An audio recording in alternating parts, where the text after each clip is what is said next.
I'm going to read a script from the Druthers newspaper, and it's What is Freedom? It is surprising how few people can answer that question. Put it this way: if you protest against restriction or petition the government for freedom, you do not know what freedom is. Freedom is never given, it is taken. Anyone who grants freedom is claiming the right to take it on a whim. So, again, what is freedom?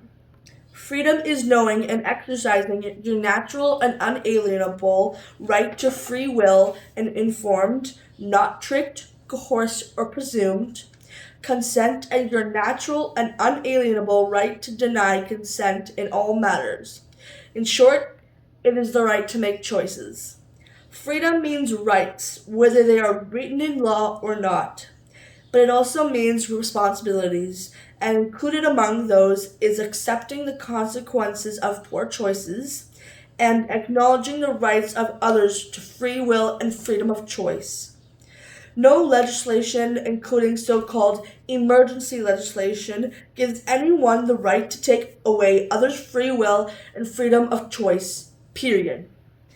To be clear, we all have the right to make our own choices within natural or universal law. And the true law is simple: do no evil, speak no evil, and accept no evil. Further, all are equal before the law without exception. True law does not prevent us from protecting ourselves from actual threats.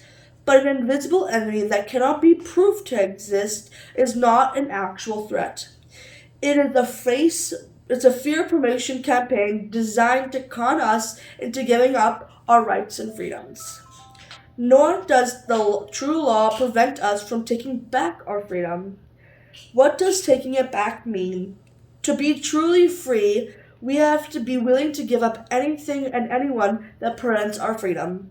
Given our long history of toleration creep, which is inevitable with any form of top-down, effectively unaccountable government, taking back our freedom means starting over and doing something completely different from what we're used to. Only when we create an independent society does independent life begin. Right now, we are going through life, social, economic, and political and physiological changes more profound than any experienced in a very long time. But our salvation, our power, lies in the human heart. The power to reflect, accepting responsibility, and sense of humor and ability to recognize absurdity and to laugh at ourselves as well as at the absurdity around us. We need to remember all that has been systematically driven out of us. The knowledge that respecting the basic rules of coexistence is required to survive and to thrive. That means taking pride in our doing our work well, behaving decently toward others, helping others, and putting common interests above our own, as opposed to acting for the greater good, which is a word deception that really means acting to benefit those who consider themselves greater than the rest of us. All of those wannabe greats, being obsessively rich control freaks and extremists pushing false narratives to con us into global government by and for them. In order to change the world in which we live, we must change human consciousness. How we think.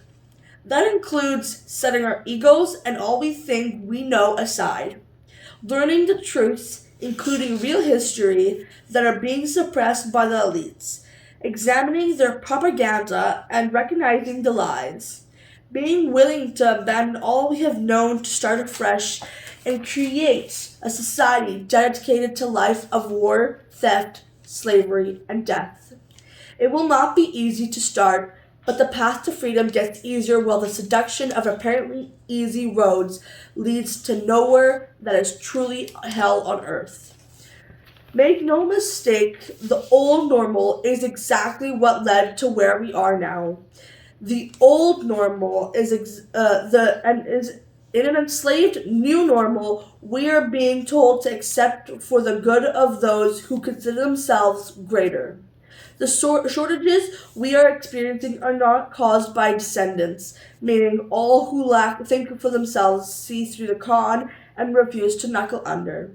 We were told many months ago to expect shortages, and who does not remember the government ordered the destruction of food in case it might be contaminated? This is a wake up call, an opportunity to recognize that being locally self sufficient is security, which is why it has been discouraged in order to make us dependent on the global corporations and bottom up government by all members of the community instead of a few narcissists. And for the benefit of all members of the community is how we organize ourselves and our resources to achieve security and freedom. The question is, do Canadians have the sense and the gumption to create a real normal that actually benefits us all instead of only a few? Please like, share, and subscribe.